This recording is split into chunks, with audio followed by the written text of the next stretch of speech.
or something, but I had a school over in the inner city in 5th and Kennedy Street in D.C. A little rough neighborhood at that time. We didn't think so. It's where we lived. But I remember him showing up at my door, literally like something from a movie, saying that I want to study with you. I've been training in martial arts, and he was working out at the McKim studio, I think, at that time. But he was more he had gone to the Junior Olympics for gymnastics, as I remember. So I know he had a lot of skills in terms of physical technique, and he had studied some karate styles. So I knew he had some discipline from that. But for some kind of way, he had seen me in a magazine or a movie or something, and decided, I want to come over to D.C. and I'm going to study with you. But when I showed up for my school, he was literally there at the front door, waiting. Didn't know he wasn't from D.C., didn't know that he was a young kid, because he was still a young teenager. But how did I know that he had thumbed his way all the way from Baltimore? That's hitchhiked his way all the way from Baltimore to take classes. And we brought him in, didn't have a whole lot of money and that kind of thing, but what he had was a will to be really amazing. So we got to talking to him and found out that he was working out at McKim's at that time. Never been to that studio, but we kind of took him in, and over the years, it was crazy, because I remember the guy he would either, when he had some money, he would catch the Greyhound bus over, or the Trailway bus. When he didn't have money, he'd get there a little bit later and find out that he had hitchhiked his way over, and sometimes at night he'd get back to Baltimore. We don't know how, because again, he didn't have a whole lot of money, but he'd get back and forward. And for a while, I got to the point where I knew this kid really wanted to learn, and I would take him all the way back to Baltimore. And to this day, I think he still owes me ticket money for the Trailway or something. But he had learned something when he got to us that wasn't necessarily from the martial arts schools, but I think from the center. He was a very competitive young man, and he was a very aggressive young man in the sense that he wanted to get ahead. He knew that he was living in the projects areas over there in Baltimore. That center for him seemed to represent a way out. It gave him some place to go after school, to keep him off the streets. And that's the way I interpreted it. I identified with it because I had grown up in Northeast D.C., single mom, 3 sons, whole things, really struggling. Mother was a domestic worker, and so she did the best she could to raise us. So when he told me where the background he was from, I kind of identified with that and said, I kind of see it. So he started telling me about, this Mr. Warren over there at McKim Center. I immediately realized, well, we've got somebody here who's already got a good foundation, because he's got a mentor who he will listen to and who has got him started on his way. And so we just kind of picked up on that and said, okay, let's take you into the martial arts side of it. And again, it's a long story of how he got from there to, national champion. But it was really about just coming over and training really hard and working hard. I took him to China in, I don't know, 83, 85, something like that. And it just changed his whole view, as it had mine when I went in 82. It changes your view of what martial arts can be, because you saw what they were doing with it. It wasn't just about competition. It was about making the masses of people stronger and healthier. They taught it in all the schools to teach the young kids focus and discipline. And we seemed to be, all we were worried about was winning trophies and breaking boards, and they had taken it to a whole nother level. Again, it was the masses of people early in the morning that you would see training, and I think he got a chance to see that, came back with a whole new view of where he could go with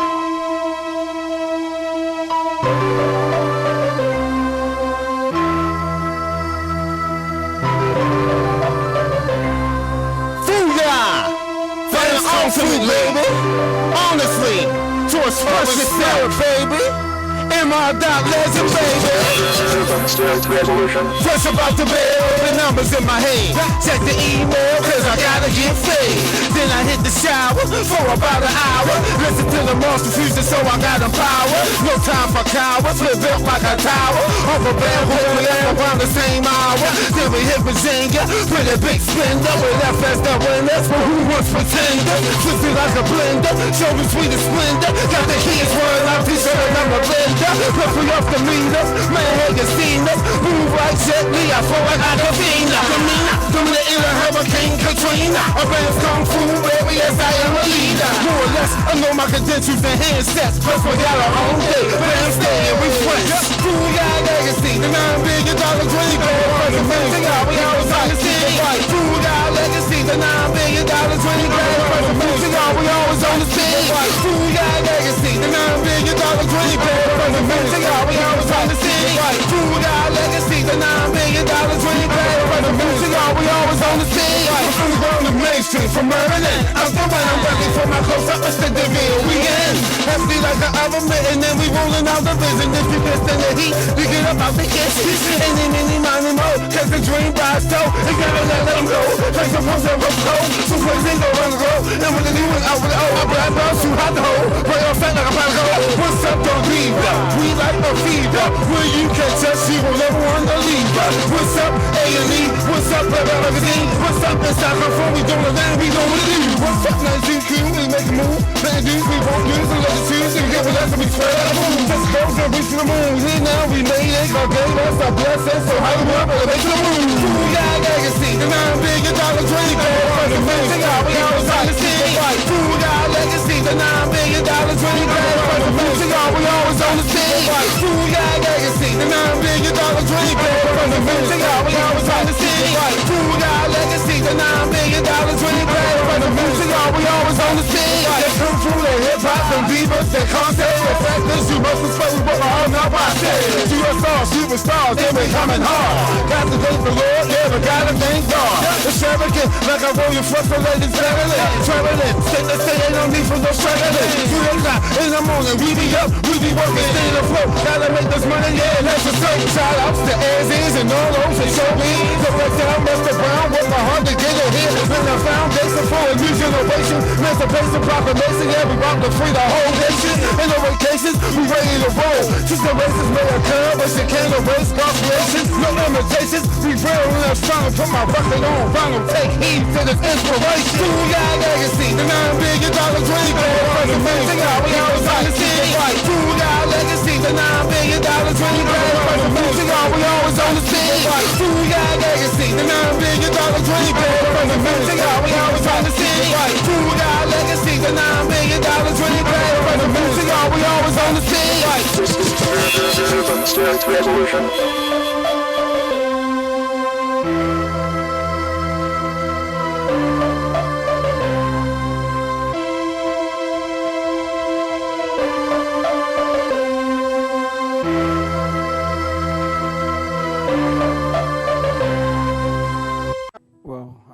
Martial arts is all I know. I eat it, I sleep it, I live martial arts 24/7.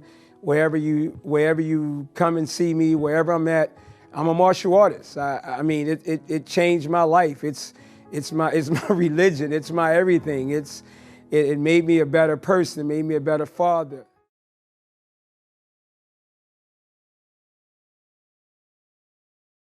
By the grace of God, I found something that allowed me to express myself.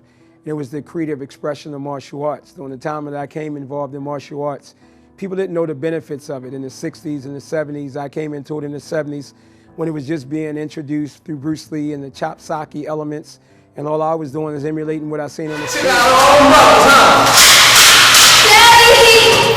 Yeah. Let it go! I said let it go! You were killed. You ain't let nobody go, brother. We done killed everything. And you left. Let's see what you got, bro. Yeah.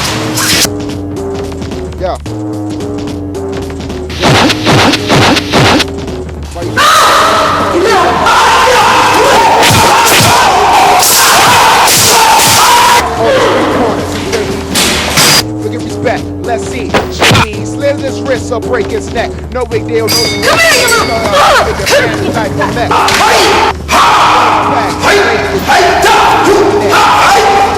got a baseball bat. Come here, Daddy! Only mess with your head for the fun of it.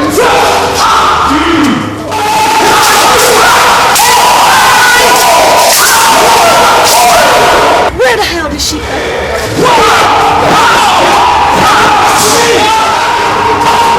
If you like like Dawbones. Dawbones talking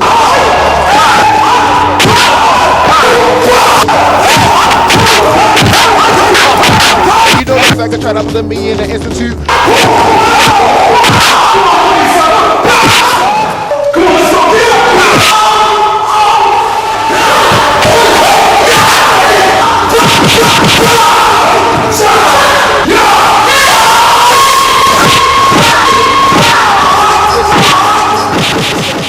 And coming from a kung fu movie and walking through New York and feeling the vibe of the street and I know you made the nunchakus and all that stuff.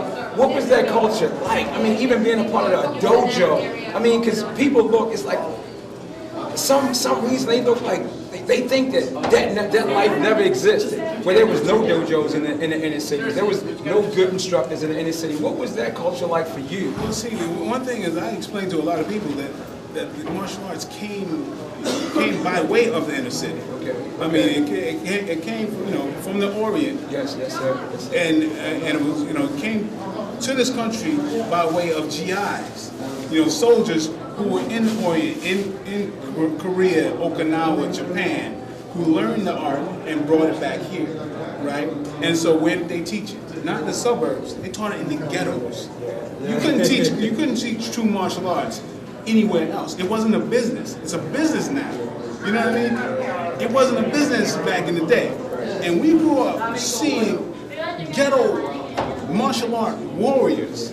Because, I mean, literally, you could not have a business in the suburbs and teach martial arts the way it was taught back then in Beverly Hills. No, you had to go to the projects, and every great instructor, whether it be the pioneers, the Peter Urbans, that's why he taught people who that was, straight up ghetto, and that was the, it appealed to the real fighter, the real downtrodden, because it was developed for downtrodden people who had to fight against oppression. So, you ain't gonna teach that wasn't taught in the course. That changed a whole lot in the fighting and the the whole spirit, and then almost everybody can get that black belt. You know what I mean? You didn't run into that wall, that thing that says, well, why am I doing this? And have to overcome, walk through that fire, and forge yourself beyond, what we really knew we had. But that was such a gift to us. That was such a gift to us, because nothing allowed me to overcome these adversities that I was going through, all the things that I had to deal with as a kid. It gave me a way to express myself. It gave me a tool, a vehicle to be able to stop the bullying, stop the molestation, overcome so many things that one day I found a way to, tell my story, tell my truth, and help other people. Oh man, martial arts. But some people don't grow and become martial artists. To me, a martial artist is everything. It's a 360-degree level of awareness. It's what you eat, what you think, how you live, how you raise your kids, how you deal with your wife. It's everything. But that's why martial arts was developed, to make that complete person, mind, body, and spirit, man. It's my everything. I love martial arts. Knowing, you see me grow, what was it like, to see how low I went down? I don't know the story because I never really, as a matter of fact, it's probably the first time I've even asked you this. Probably make me cry, whatever, man. You were, first of all, you were headstrong on doing what Bam wanted to do. Whatever it took for you to get the attention, and this is the way when you first came to me, I didn't pay you much attention. I know you probably took an attitude and say, okay, this man don't know what he's talking about, but you were persistent. When you went to work with Kenny, you went out there, you didn't have any formal training, but you just had the ability that you knew gymnastics. And then when Kenny worked with you, you understood the need that you had to read and to study. I remember you used to walk around with your books. What's his name? Bruce Lee books. Bruce Lee books. Tons and tons of Bruce Lee books and acting out. Then when you got into the neighborhood, folks were saying, did you see Bam? Did you see Bam?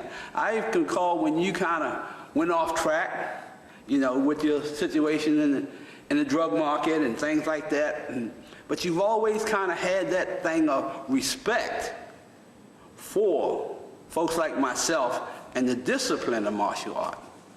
So, I mean, what was it like? I guess, I mean, I'm sitting here crying, man. I mean, just to, you know, well, you to know, see me write you from jail or to hear me over there shooting and...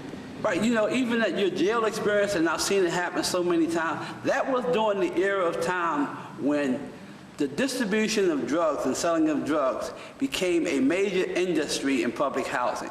When I first moved there at the age of 7, that did not take, by the time I was 13 years of age, the projects, Lafayette projects and all the other places changed. It became a warfare. It became, each building conducted its own activities.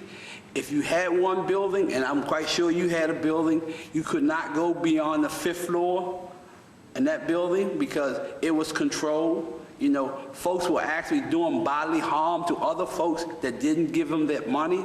So it got to a point where it was survival. I mean, you can even look at it today, somewhat in some neighborhoods, for a kid to walk home from school in the neighborhood where I live at, Park Heights. If this kid doesn't have a certain swagger, or this kid doesn't have a certain connection, from the bus stop to his home, it's almost like a venture through a swamp. He's got to act the act, he's got to do the things he has to do, or he's going to get picked up. And most of these kids are not aware of the fact of what they're doing when they're imitating these guys. Well, you as a martial artist, as we met as a wrestler, guess what we have different? We can confront individuals. We don't have that fear. You follow what I'm saying? You could take somebody from the Blood and the Crips and say, look, man, this is not my walk. Now, if he know you know your stuff, he's going to leave you alone. But if you're weak, you didn't have that experience, you're going to succumb to it because you are afraid. And that's the beauty of becoming a martial artist and even a wrestler. We separate ourselves from the group.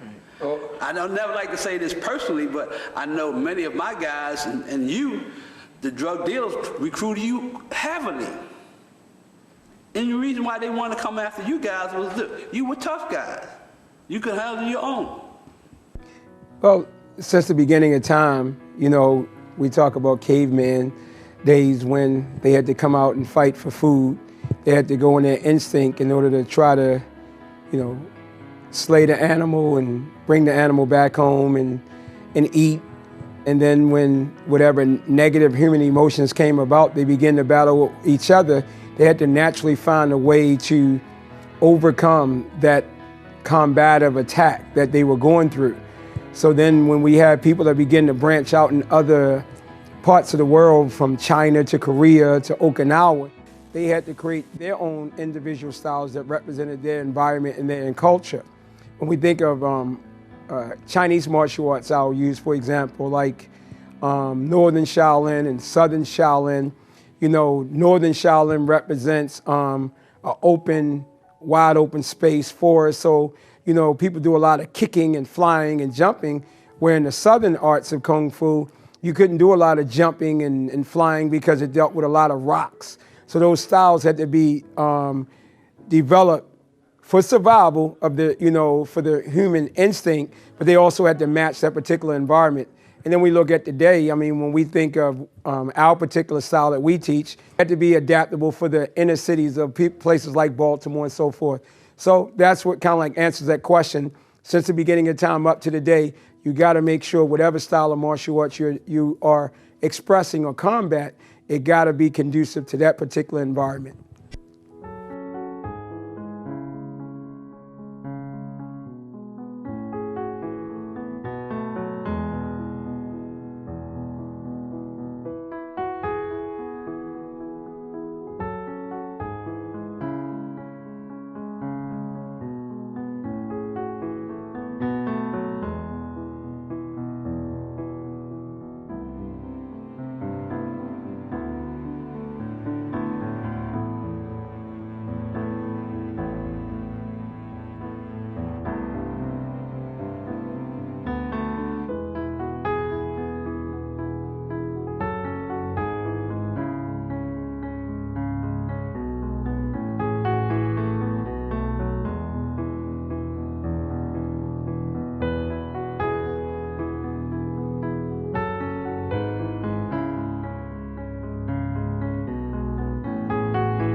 I mean, in the book, we talk about the 12 principles: honesty, open-mindedness, willingness. You know, you got to be honest. You got to be honest. Bruce Lee says we got to honestly express ourselves.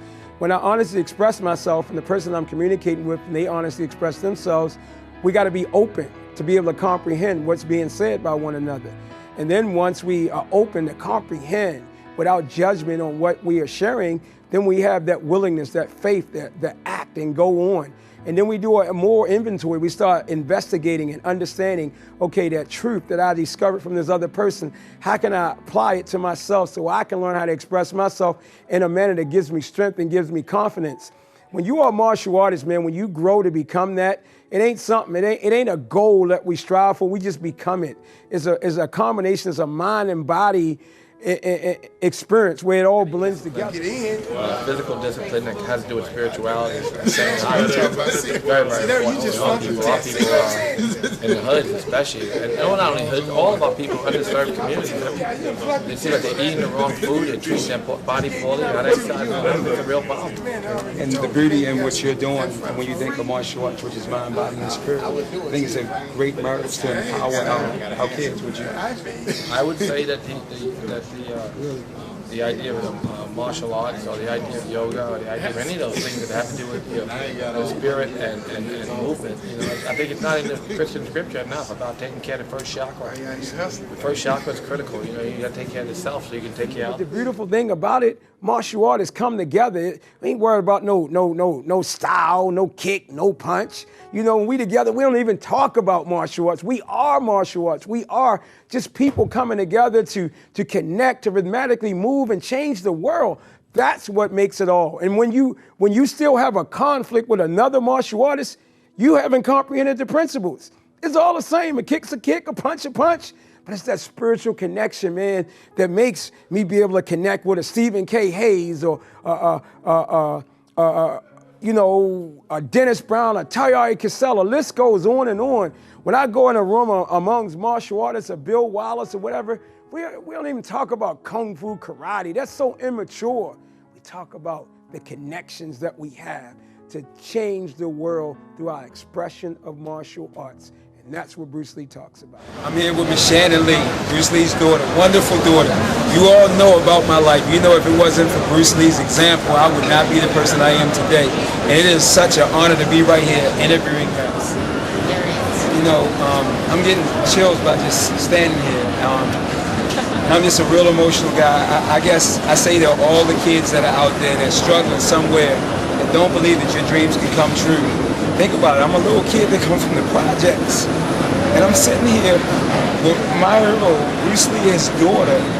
I mean, this is incredible. I mean, I know we talk about what your dad has done for people, but I mean, think about it. He done did stuff for people from everywhere. Hip hop, I'm sorry for getting that emotional. I mean, how does that make you feel? I mean, I just feel so honored and I feel so blessed. And, I think that my dad is a hero to a lot of people because, he arrived in America with $100 in his pocket. He, got his GED. He went to college. He opened his own businesses. He became this amazing superstar, and he did it all just by perseverance and believing in himself and knowing that and sticking true to what was inside of him. And so I think it's an amazing example for people to know that with hard work and with a true passion, you can achieve your dreams. Man, I'm enjoying it, man. I mean, the good, the bad, the brick walls, but when you put so much love out, you get so much love back. Can you imagine the calls I can make and the people that are there and the people that are there to help me? They ain't giving me no dollars. They ain't giving me no trophies, no things. They just talking to me, reassuring me that I'm on the right path and to keep doing what you're doing. That's what my instructor tells me. That's what my wife tells me. Even though I'm not in the ring fighting anymore, I feel like I'm training for the heavyweight title of the world with Point MMA. It gives me something inside each time. It lights a fire that makes me never want to quit. And even when I am at my pure exhausted point, is something that just clicks and brings that juice to your mouth again and makes you get up and just do one more kick or one more punch. And then, even then, when I'm like, man, you're training to pure exhaustion. Oh, what, you know, and people in the gym are like, what are you training for? And we say we're training for life.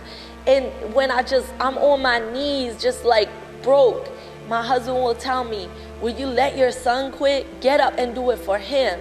And Point MMA reminds me of how important it is for me to train like the most superb athlete ever, just to be that example for my son, or for the next kid, or even a woman in the gym that just might be looking over, you never know what she went through, and she's just looking at me, and maybe I gave her the confidence to stand up a little bit straighter today, or, you know, just feel like she has the ability to do something she's never done before, or to be an example for her kids or anybody. And sometimes when I'm in the gym training, I feel like I'm an example for some of the big dudes in there, like pumping iron and stuff. They come up and give me daps and things like that. And then when I see my oldest son train and I see him on the world stage, it just like electrifies my heart knowing that this can do this for people.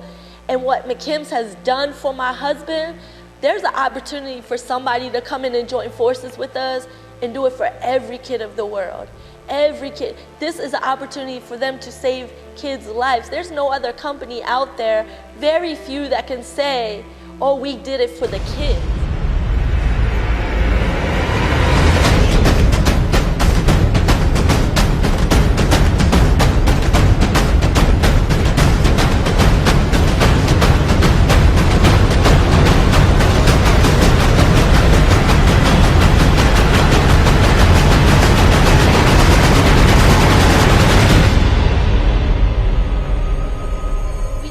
Save kids' lives, to turn our society around, to make it where kids can go back outside and play jump rope and hopscotch and bottle cap and all those great games that we played, freeze tag and all. You can't even let your children outside now without, you know, surveillance and being up on them. And McKim's taught my husband how to be a man and put the right people like Master Brown and Dwight and those aides at McKim's in his life. So now he is a great father, a great role model to moms that bring their kids in that are single parents, and or just even women coming in wanting to get in shape. They look up to him, and he is their Professor Bam now. For a mom who might just want to get into, or a woman who might want to fit into her wedding dress coming up, he's her Professor Bam. And McKim's did that for him, and in turn, he affects other people's lives with that. And it's important to have that in our society when you see nothing but negativity, and there is an opportunity for some company, anybody, you to come in and to be a part of that and to help change people's lives. And you never know, save a kid's life. That's what everybody tell me. And I might be pushing, I might be moving, but I have a balance too, because there's a day where I call it the dumb day. It might be a day where, guess what? You might ask me how much 1 + 1, I don't know. Because that's the day I get a chance to recover. I get a chance to just be, just want to be. I ain't no black belt. I ain't no 7th-degree black belt. I ain't no 7-time world champion. I ain't no grandmaster. I ain't none of that. I'm just a child of God, just trying to do my very best so I can be an example of truth that God has revealed to me. And I know that might be contradicting to most people. And I say this, and I'm going to show you something. I always tell my students this. See this right here? This means nothing.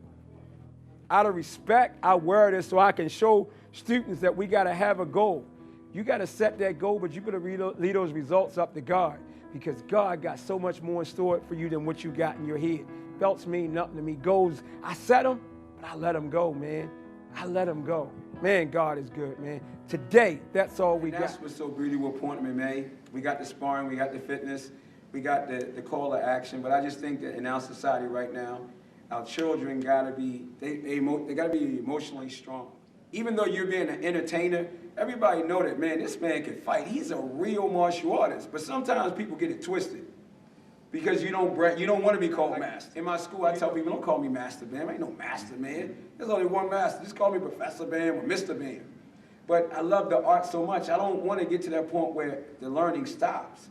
And it seems like you're that same way where you just want to be, you love the art. You're a perfectionist in just improving yourself. That's what you just said. Yeah. What would you say to these people? Because they have control of this next generation. If you could say something to a school owner or one of those masters out there that's working with these people, what would you say that can just help them to think about making a change to better the industry of martial arts right now? Well, I think a lot of people have broken from their instructors and started their own system, and they consider themselves, whether grandmaster or master or whatever. I just say, hey, you got to expect your students to do the same thing because that's what they saw. So at a certain point, they're going to break away from you and do that same thing because you're not bound to anybody. You're not subordinate to somebody above you. Mm-hmm. Again, using the same analogy of the armed forces, there's always someone that is answered to. Mm-hmm. And that assures that the person at the top is still humble. See, now, when you are the master of your own, domain and style or whatever, if you forget to be humble with that, your students are going to forget to be humble. Yes, sir. Yes, sir. So that's the thing is like, I just say, don't get caught up in the whole master thing. That drives me up a wall, personally. Yes, sir. Because it's like, when you just go down, historically, it's like, okay, the root of this martial art or that martial art is Chinese, Japanese, Korean. Where the hell did the word master come from? That's an English word. Yes, sir. Yes, so, I mean, that came from the movies, is where it came from. Because, you was either sabonems, you was a sensei, or you was shifu, or whatever. Where did master come from? But, people adopted it, and now they allow themselves to be, addressed by that. Okay, that's their prerogative. Don't call me that because I'm not with it. Have you ever met the guy that say, "Oh, it's mastermind"? I can't stand that. I personally cannot stand that. I'm a senpai, a sensei, another style. That's what I'm an instructor. I'm a martial arts. I'm a black belt. Is what I am. Third dan in the highest one of my ranks, and that's it. That's enough. That's enough. That's absolutely enough. Why do I have to be called something else? I mean, a lot of times they call me that because they're uncomfortable with the term being used to them, and then knowing my background, and and proclaiming themselves master or grandmaster or something, when they might have. I got folks who I taught that call themselves. You need to make sure that you're in a class for 1 hour, but what you do, what you have learned in class for that 1 hour for 23 hours is more important. You're in here to practice on memorizations of certain elements and movements, but it's that inner sensei, that inner shifu, that dojo that lives outside. That's the dojo lives with you. The Sifu lives with you. It's inside of you, man. And it's your job to make sure you are expression of what martial arts is truly all about 24/7. You don't take it off and put it back on. You are it. You become it. You are a living, walking example of what martial arts is truly all about. And that's what the complete martial artist is about, man. Expression of mind, body, and spirit to empower one another.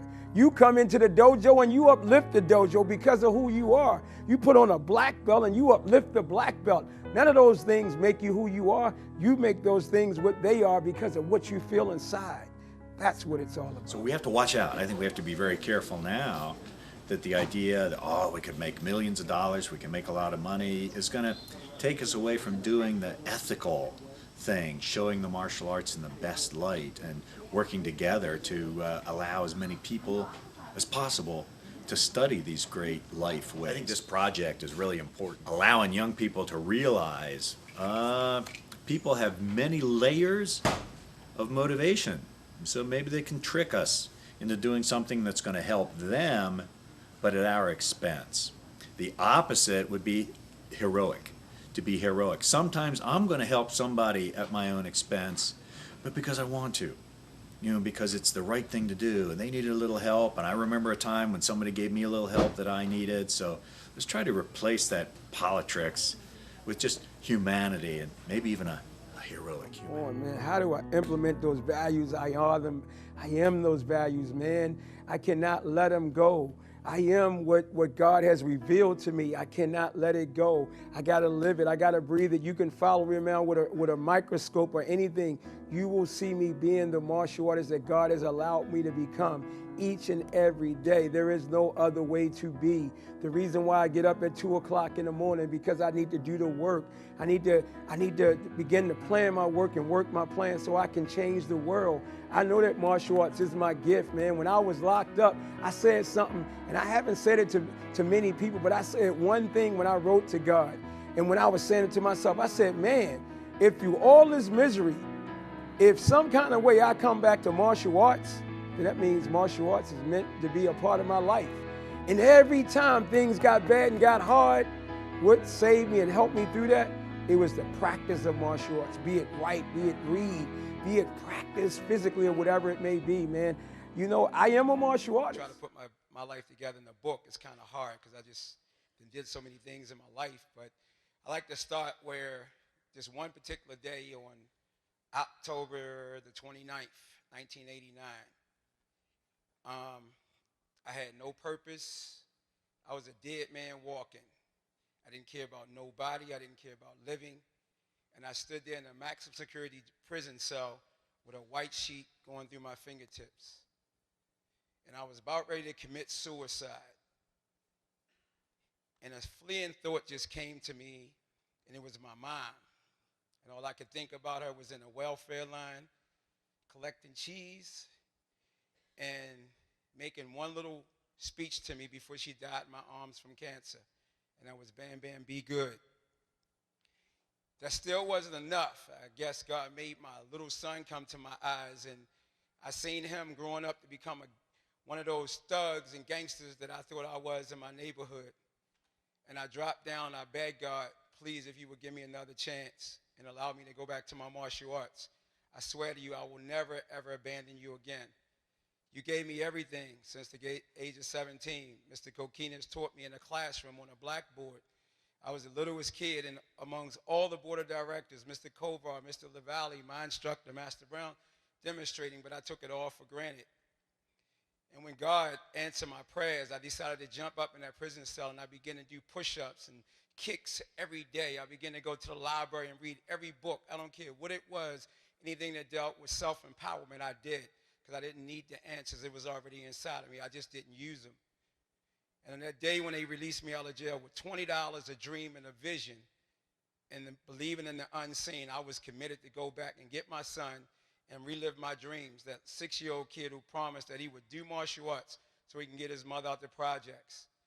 When I got on that bus and I stopped there in D.C. and I called my instructor, every time I look,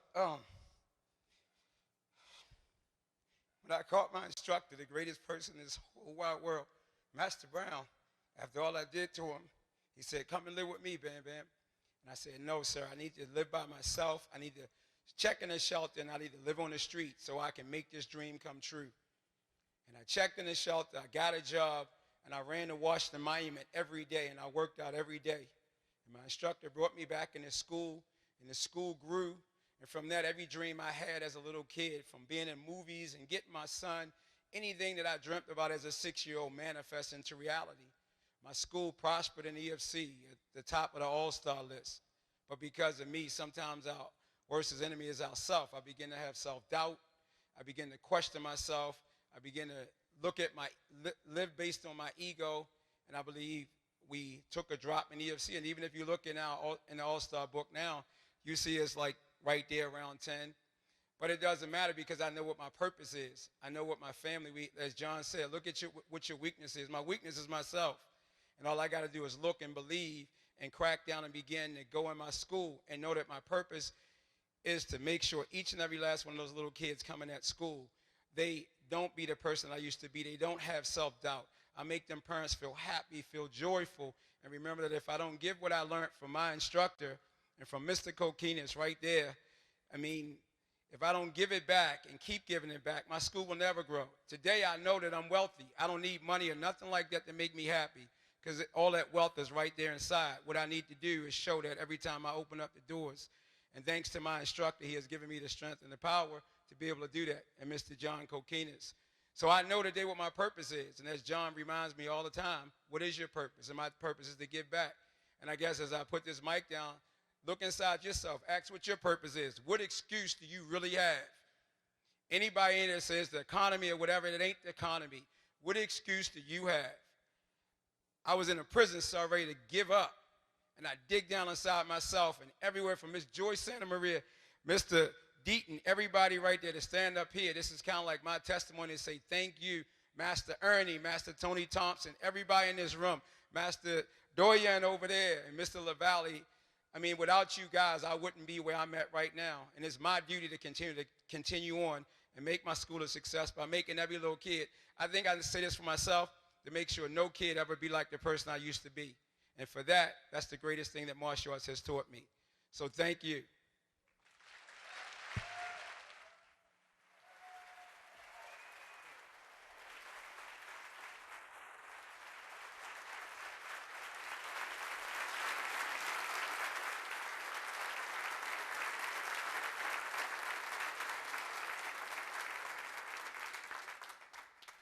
That respect, the way I love people, the way I treat people, the unity of trying to bring people back together, you know, that all comes from my parents. That's who they were.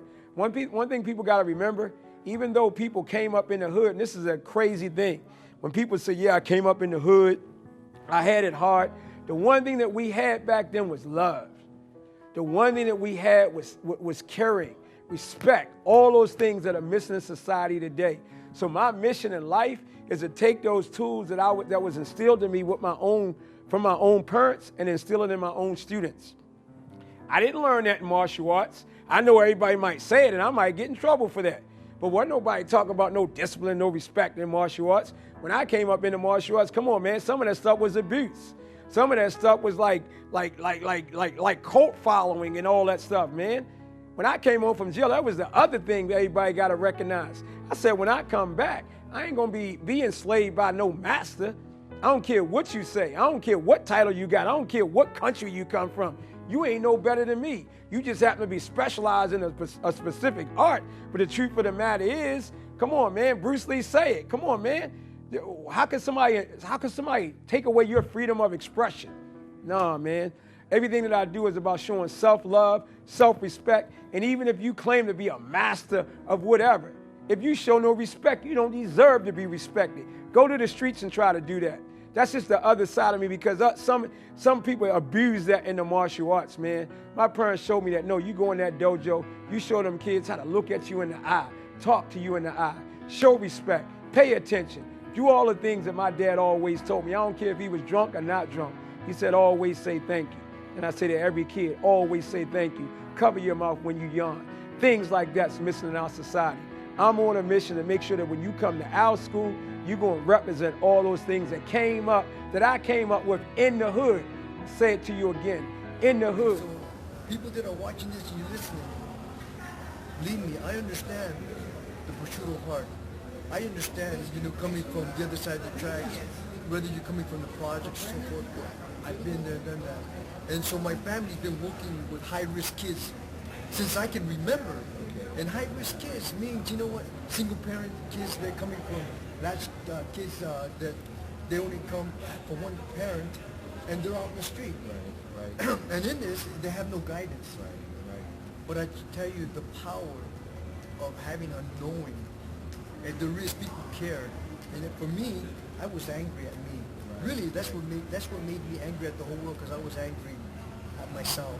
I didn't like me, so I didn't like nobody. Right. And in this, it was just my family. But I started to realize, when I started to like who I was, I started to understand that, hey, there is people there that do care. People really that want to help.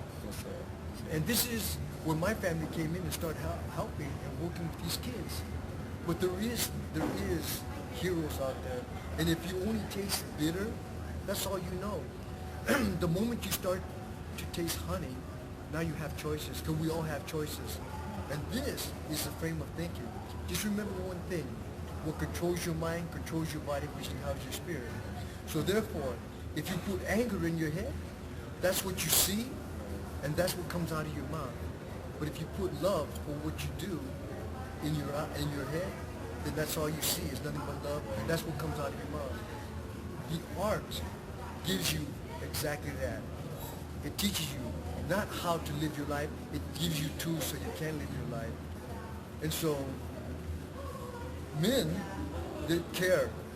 And you know, matter of fact, you can see this warrior here. Warrior of a light means that, you know what, he's just sharing his love. Okay? Because even if you paid him, and even if you paid me, you're just paying us to do certain things. But we choose to give you our essence for what we love doing. And this is what we're doing. We're sharing our love for what we do. And this is why I'm here interviewing you, because I'm here telling you how I got to where I'm at. And how I got here is just one day at a time. Hey, all that matters was today. When I woke up this morning, the first thing that came out of my eyes, came out of my mouth, came to my head was, thank you, God, I have another day that I can be with my loved ones and do what I love doing. But I ask for the courage to do three things. I ask for courage to be able to ask for forgiveness for somebody that my ego was too blinded and I wouldn't ask for forgiveness because I did something. Or second, to give forgiveness. To give forgiveness for somebody that did you wrong, but yet my ego stopped me and blind me from forgiving. But most important of all, okay, I was able to be able to share and have the courage to be able to share with people, okay, and share freely with something in return, just my gift. So my gift to you that are watching, the viewers that are watching this, you young kids out there, I bleed, I cry, I hurt just like you do. Okay? And what made me get to the top is my desire. Okay? Because again, whatever you put in your mind, if you got hatred in your mind, that's what you see and that's what comes out of your mind. But if you got love in your mind and in your self-conscious mind, all you see is nothing but love, and all that comes out of your mouth is nothing but love. So stay with that, and I guarantee you, you guys out there, hey, for you guys out there that are having a hard time just surviving, I tell you what, people do care about it. I'm one that care about how you are, how you feel, how you're thinking, where you're going. And we're one of many. And together, collectively, believe me, there's a lot of us out there. So in our classroom, at the start of every class, we do a student's creed, but we also ask every student, how do you feel? And their response is, super good and getting better, sir. Oh, yeah. And you know why we do that? Because we want you to always think about being positive, quoting those positive affirmations each and every class. Because the dojo is a sacred place. It's an important place. It is the place where we come to and all the egos, all the negativity of the world, whatever's going on outside those doors, we leave them there. We check out ego at the door and we come in with an open mind. And we come and begin to learn how to change our lives, how to change our communities, and how to inspire our families. That's what the dojo is all about. And you know what the real dojo is? Where is the real dojo? It's in here. We want to bring you the principles and the concepts so we can make sure you remember the most important dojo in the world is inside of you. And that makes you the most important person in the world. And I think with you being that action hero right now, there's nobody else right now that's doing what you're doing in films. You are that person that then took that torch. You're turning out movies. Not just are you just in action films, but you on regular TV doing regular acting. I think you are that hero, and I think people in the industry needs to, respect that. I talked to you know, a close friend of ours, and I said, man, it would be awesome to get Mike to come out and do some talks to some of these school owners because they need to know that. I mean, you know, that principles and values that you represent, that's what's lost. I mean, and if we don't get that back, you can forget the art's changing. Well, it's just sadly, it's a lot of people started the art as insecure human beings. Most of us. I think most of us. Put my head up. Right. But now, with power comes corruption. Yes, sir. Yeah. And you wind up becoming the same person that you were when you started because now there's nobody, no checks and balances. You're not answering to anybody. Now your ego's free to just, you know, fly. Right, right. That's what happens. That's why we got so many, you know, grandmasters and like, you know, 12-year-old fourth-degree black belts, like that kind of thing. So it's like, okay, I almost feel like, okay, maybe you should call this something else. Maybe it shouldn't be called karate, or maybe you should give it another name and call it something. But I mean, you know, it's gotten a little crazy. What you said is Tony Blauer, the guy that created Panic Attack. He said that to me one time. He said, "Man, how do guys who were once being bullied become the bully?" A day in the life of Willie the Bam Johnson. Get up without alarm clock around 2 o'clock.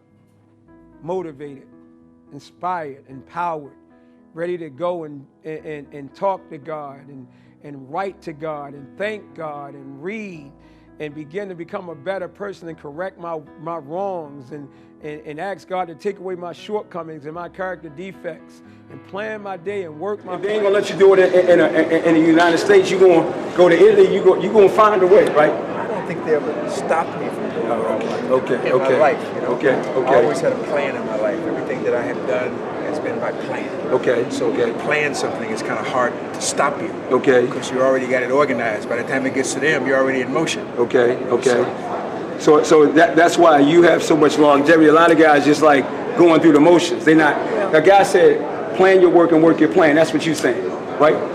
It's like any business, not just film business or any other kind of business. You have to understand the business of the business. Yes, sir. Once you understand the business of the business, then you know how to operate. Yes, sir. Yes, sir. And that's what I did. I went to Europe and found out that they love me in Europe more than they love me here. So I make my films for an international market, not for the urban market. Every film that has a black star, they call it an urban film. Right.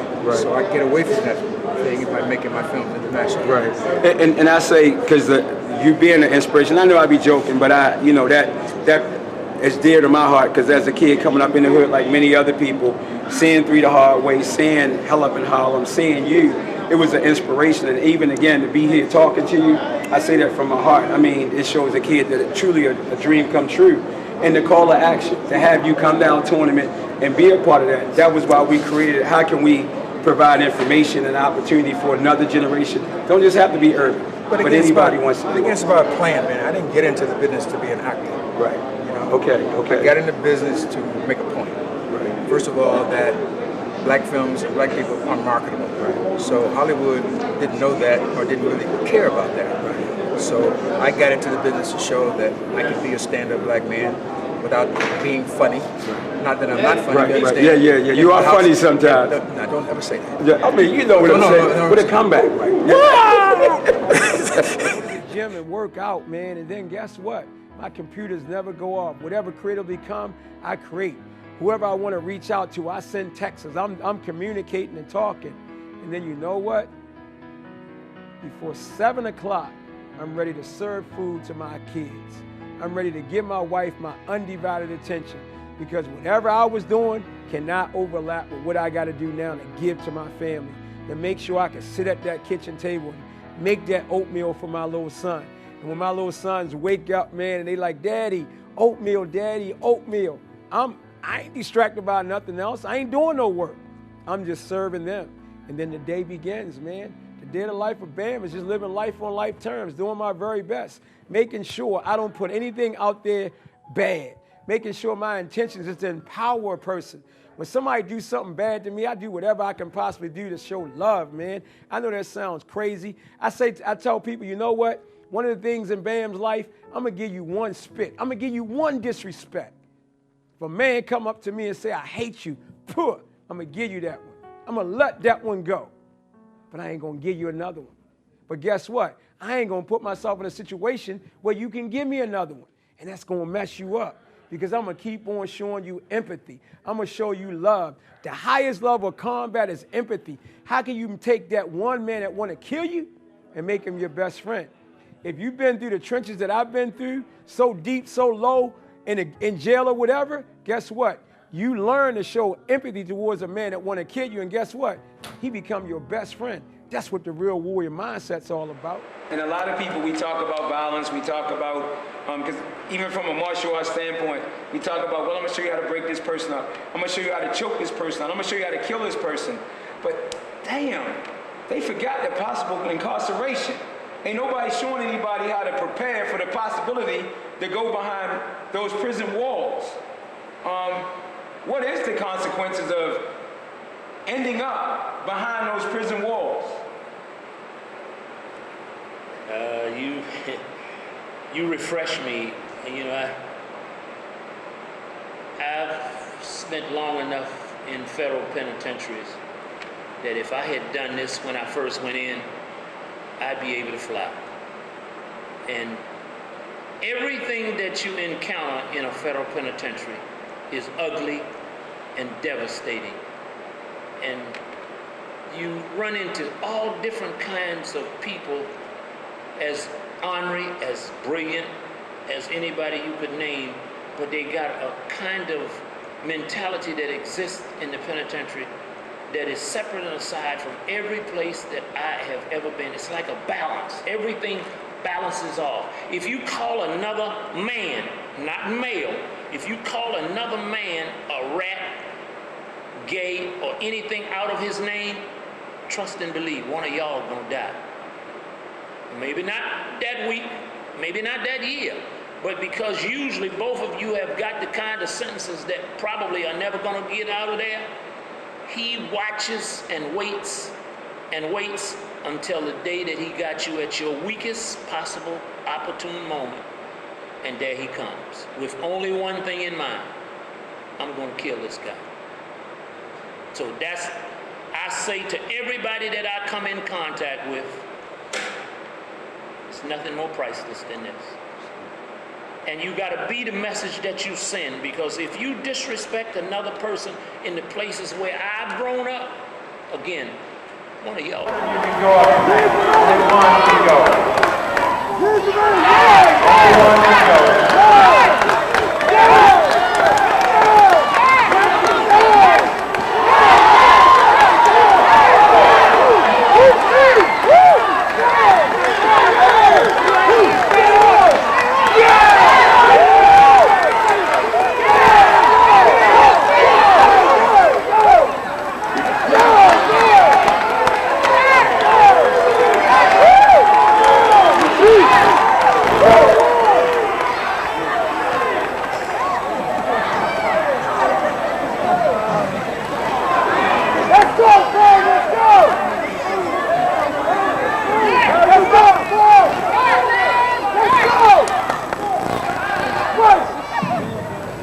All right, let's chill out. Let's chill out. We're gonna keep it.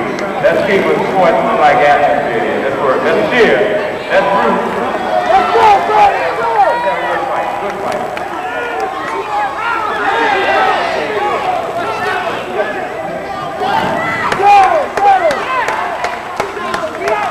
Let's go. No sweet.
like be looking like, Bam Bam, you ain't bring me no trophy.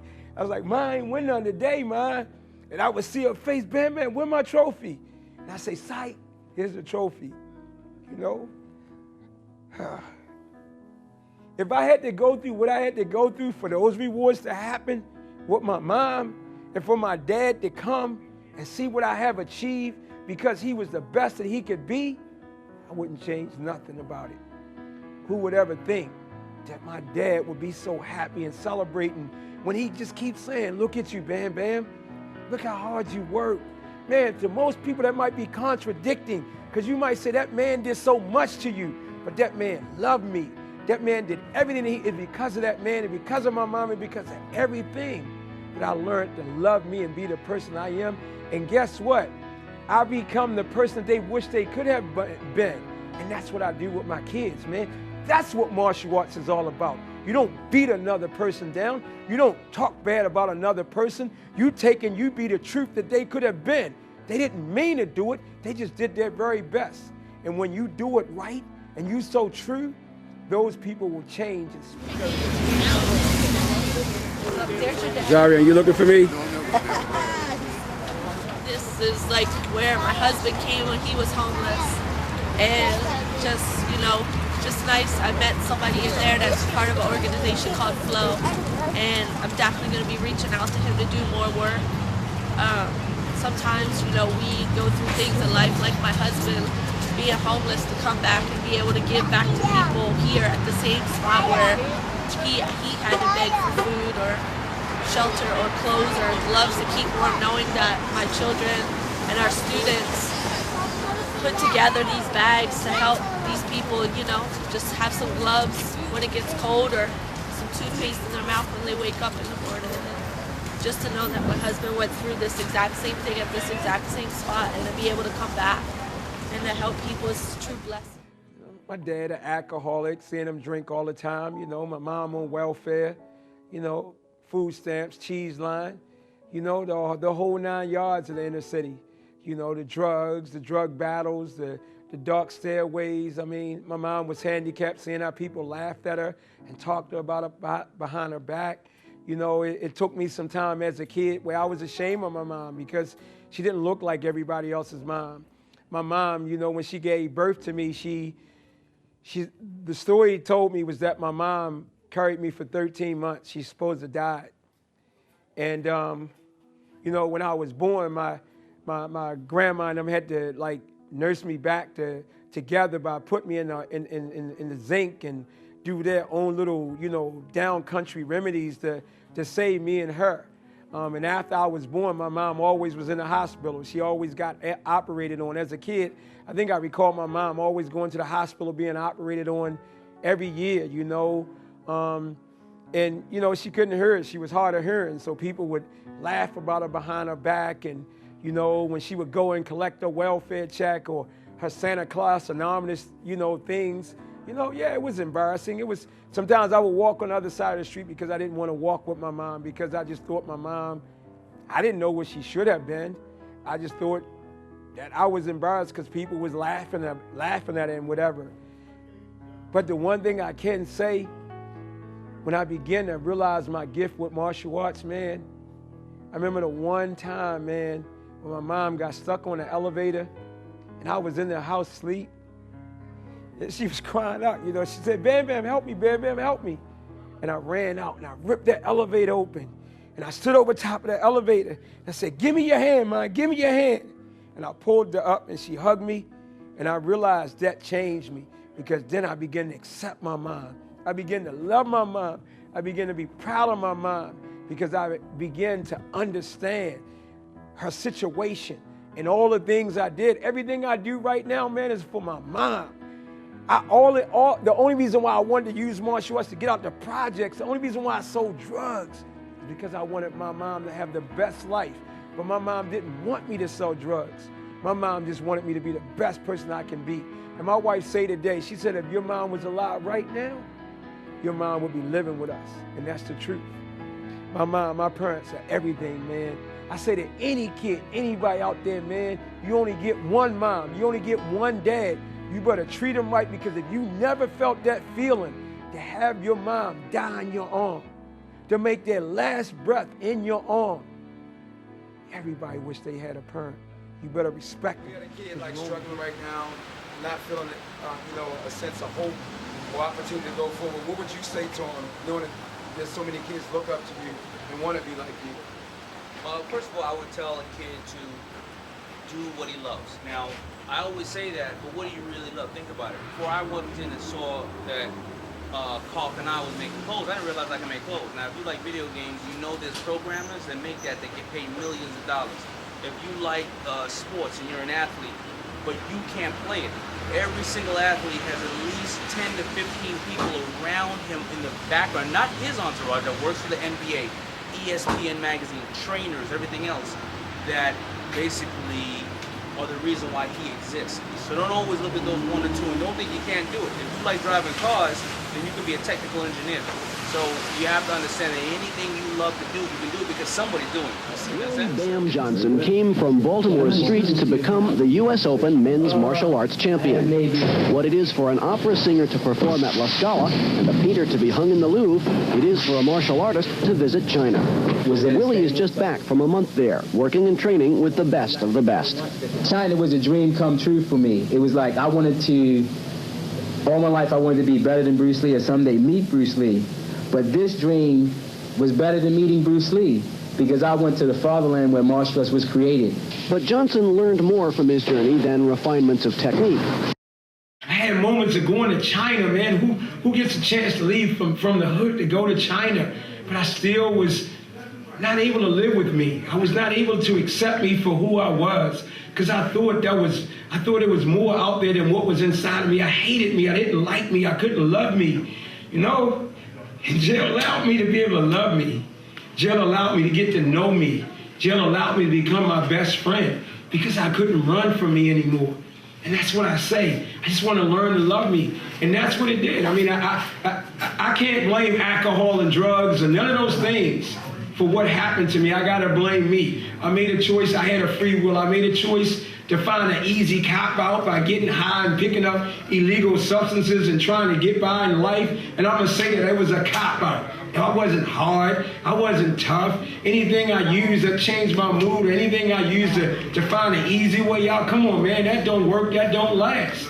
And it took me to go through that level. See, jail wasn't a bad thing. It was a blessing. It was the one thing I needed. As T.D. Jakes says, there's more convicts in the Bible than any other book written.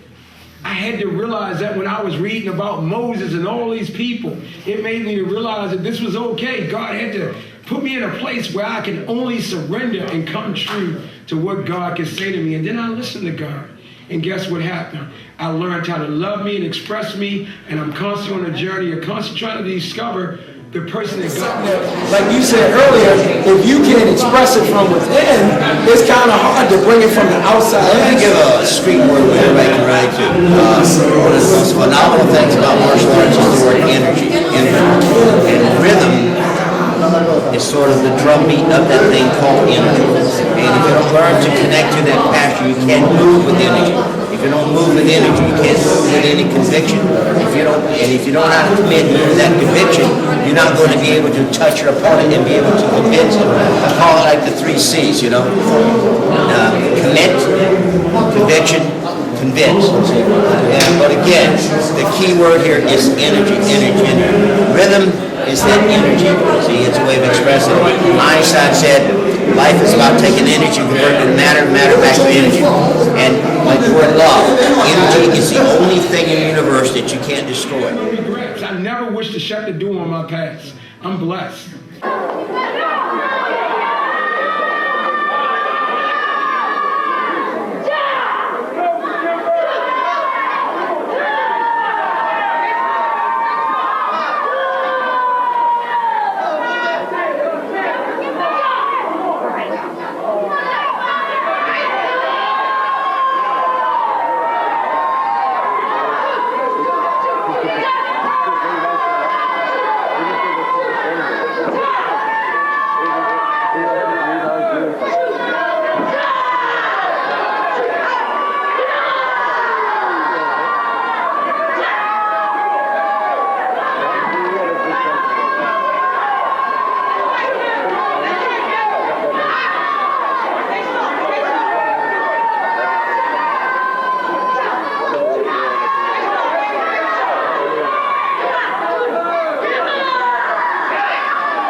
my soulmate, my everything. You know what's funny? Oh, man. Woo. You know what's funny? All my life I came up, I seen my mom being beat on and seeing the things that my mom went through, seeing the things my sister went through. I never knew how to respect women, you know? You know, you come up in the hood, you in that lifestyle, you disrespect women because that's what you was taught. One thing, once again, that happened in jail, I wanted to change all of me. I just didn't want to change one aspect of me. I wanted to learn how to respect women. I wanted to learn how to be a dad. I wanted everything. I wanted that whole 360 degrees. And when I began to change it, and I began to realize, you know, when I was in jail, I did not do anything that was related to sexual activities. I mean, people do other things. I didn't do anything for 1 year. I don't care. Anything that dealt with the desire of wanting to satisfy sexual activity, I didn't do anything because I knew I had to show this self-control that I couldn't engage in it. I had to be free to do what God wanted me to do. When I came home from jail, I didn't have a girlfriend for 1 year. That was 2 years with going out sexual activities. Because when I got with a woman, I wanted to know that I was going to treat her like I thought a woman should be treated. I wanted to show her respect. And you know what? Through reading and research, I just didn't read books about martial arts and all that. I read books about how to become a better person. And I sat on that path when I got my kid, man. I said, you know, after being a single dad, I realized that in order to have balance, I had to find a woman that could bring that I couldn't provide for him. And I had to protect them and make sure that the me that dealt with every woman, I couldn't expose them to that. I couldn't do that no more. And when I met my wife, man, I knew that she was the right one. I've been studying martial arts since I was 4 years old. This September 19th will be 27 years. I remember the exact date that I started martial arts. And I try to remember it every year just to celebrate what it has done for me in my life. I always keep that as a fond memory of everything that has helped me overcome all the obstacles and things like that. I love martial arts so much. I met my wife in competition. You know, we came up and she used to always look up to me. I used to look up to her, you know. And when I first met her, you know, I was just honored that she gave me the time of the day because her technique and her martial arts was so respected because she was so good, but her personality and her energy was so loving and so caring. And I was honored that she would allow me to sit with her. I was honored that she allowed me to take her to the movies. My first time I kissed her, I asked her for permission to kiss her. See, the one thing I learned through incarceration, I might not know what to do, but I know what not to do. And I know that for all the times I never asked a woman for permission to kiss her or to go out with her or to hug her, it was now time to ask a woman for permission before I just thought I deserved to do that. And I did that. And she became everything that I could ever possibly imagine. She brought the balance in my life. She allowed me to become softer. She became that everything that my son needs. There were things that I was so strict, man. I mean, when I went to the Chuck Norris show and I came back, the whole house was clean. We had like fish in the bathroom, you know, everything that I wouldn't let him do, she was letting him do. Now I had to accept that she was allowing him to be a kid. I was trying so hard for him to be a man and be better than me that I didn't realize that I was bringing imbalance to his life because I was too hard. And she made me to be balanced, the yin and the yang. And we complement one another. And sometimes she's hard and I'm soft and vice versa. You know, she's my soulmate, man. And most importantly, I respect her as a martial artist, not because she's my wife, but because what she has achieved in her own right. She is a master and she stands alone. And by knowing her story and knowing what she had to come through and knowing the obstacles she had to go through, man, I'm forever honored that she has given me the opportunity to become a better man, a better husband, and a better father. My soulmate, Kimber Johnson. Sometimes things seem like life makes it seem like some things in life when it happens to you, it makes it seem like there's no way up or that this is the end and you're meant to be a failure. But then you have this conscience that martial arts develops inside of you and just helps you believe that you can accomplish anything and everything. It also, the reason that it does that to you, I believe the type of people that are in martial arts, they have this never quit, connive, constant never improving attitude. to be a servant of God, I got to take pieces from every element of positivity and empowerment to destroy those negative things so I can become a more complete person to be able to serve God and do my work, man. That's what I do every day. It's mapped out. You can see it. There's a vision board. There's a 10-year plan. Not just in my 10-year plan on a piece of paper, but when I work out in the gym, I have music playing. And on the music tape that I'm working out to, it has my 10-year plan, me talking about what I got to do, what I want to manifest, you know, and then I have my schedule from every waking day until the time I go to sleep. It's all laid out. But the beautiful thing about that, because I'm a creative maniac, and I said it again, I'm a creative maniac. Because I'm a creative maniac, I need structure. But a lot of times my creativity go outside the structure, and I need those things to bring me back to structure. Because the truth in life lies outside of all systems, patterns, and structures. But you got to have that so you can be able to guide yourself in the right directions and stay on course of where you think God wants you to go. Because for me to limit where I want to go by saying, hey, this is what I'm going to do, then I'm limiting what God wants me to do and become. And so what I have done, what I have talked about, what I talk about is the importance of learning how to build alliances and partnerships in order to achieve whatever objective you have, whatever your purpose is, right? Now, how many of you here believe you have a purpose? I hope you all do, because I don't think God created you without a purpose, right? Same for me, purpose, right? Unfortunately, a lot of folks don't know what their purpose is, right? And that's okay. As long as you're living, you have the opportunity to figure out what it is and then get on track.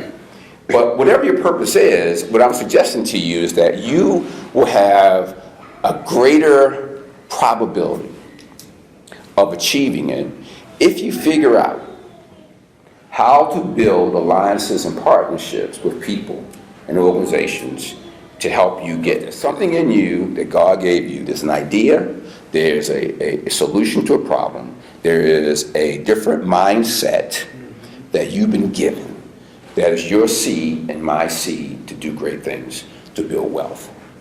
But the purpose of the wealth is to do good, is the key to accelerate wealth creation. I mean, what you guys are doing, and with this warrior mindset and martial arts and the convergence of those things around enhancing communities and building a base that people can be the best they can be, that has value. That has value. And that can be monetized. So when we met the first time, that's what I saw. I said, yeah, I see this. I see it. My parents is respect. I learned to show respect. Respect your elders. I don't care what an older person do to you. They might cuss you out or whatever. My dad said, but you don't have the right to cuss back at them. Walk away, let it be. You can go on a rooftop, yell, but don't yell it out to them. Show them respect at all times, you know. My mom was always loving. I can't change the old guys, but I can change that next generation. Yeah. And if you, I mean, do you think just in our talk, and just even Normie, how do you think, do you think, just not, I don't know if you've seen it, but what would you think, even the concept, do you think it can change and help in some capacity, the point where make crazy athletics, like I explained it? Well, I think so, but but plain and simple, the factor that brings me sitting here is you more than anything else. Thank you, sir. Is because I believe in you. I know what your heart is, and so I knew that a long time ago. So that's just the simple. I mean, I know what you're cut from, so it's an easy thing for me. And of course, I'm gonna support whatever that is. That's why I'm here. Thank you. Thank you. Just to be truthful. Yeah. Thank you. Thank you. Because I'm not complete. I'm incomplete. That's why I'm a complete martial artist. I'm not complete. I'm just an advanced white belt, man. Ain't no master. I'm just every day I wake up, it's a new beginning, man. The moment I close my eyes, yesterday's over. The moment I wake my eyes, a new day begins. And guess what? I'm on a quest to try to be complete. You're never going to be complete. To be complete is like saying you're perfected. There is no perfection. There's only progress when you strive for it. Yeah, we all want to be that. But I ain't gonna never believe that. I ain't gonna believe my whole hype. I ain't gonna believe that hype that I'm complete. I'm a master. I'm this. Nah, man, forget them titles. I'm just trying to be the best I can possibly be. That's what makes it complete. Because you're on a journey to try to search for it, to try to be it. I think we become it and we accept that, hey man, I'm just a beginner. I know nothing. When you come in front of a student, you are no better than that student. That student teaches you so much when you surrender to their truth of expression.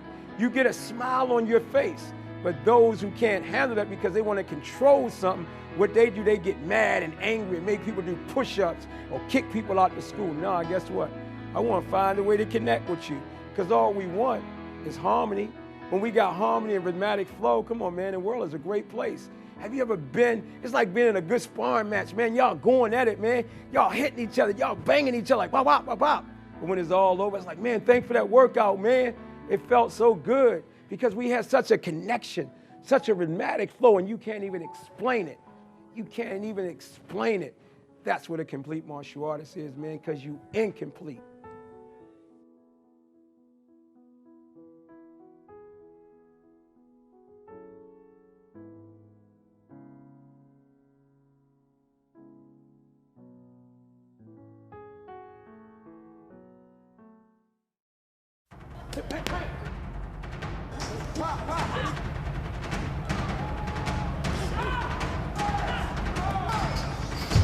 No human being on this planet got the strength to beat you down, or to take your heart, or to take your spirit. The only thing that can hurt you is you.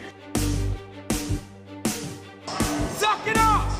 There you go, come on, one arm. It don't matter, just do it. Get it out. Don't let it break you down. The energy that comes off this guy is just phenomenal, and it's contagious.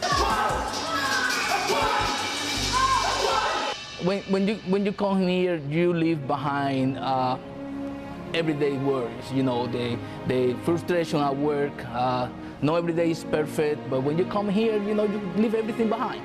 I mean, everyone has their own drama, but it's nice to get away from the 7 days a week that I have at home. Well, it's not only about the physical stuff, it's also about how to defend yourself. It's about discipline and focus. It gives me confidence and for myself to be strong and like to not back away from anything. In life, something's always going to be happening. You're never going to have a clear path towards success. There's going to always be something coming towards you. Once you change your attitude in life, things start to work, you know, in mysterious ways.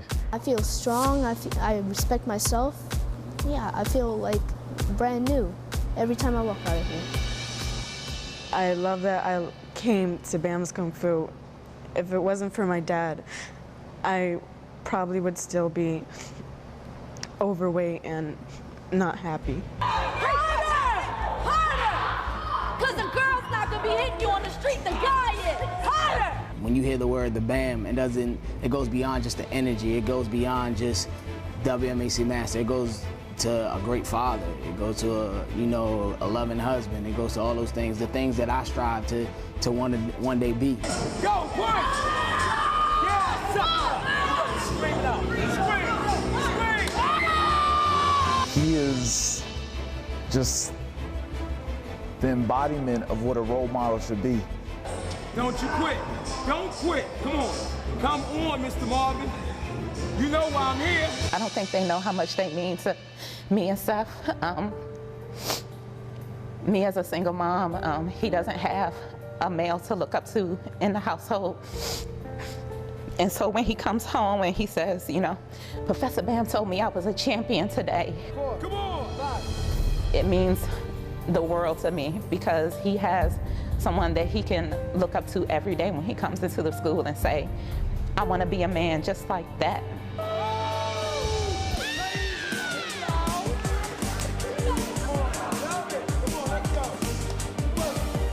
The memories that you make here are memories that will stay with you forever.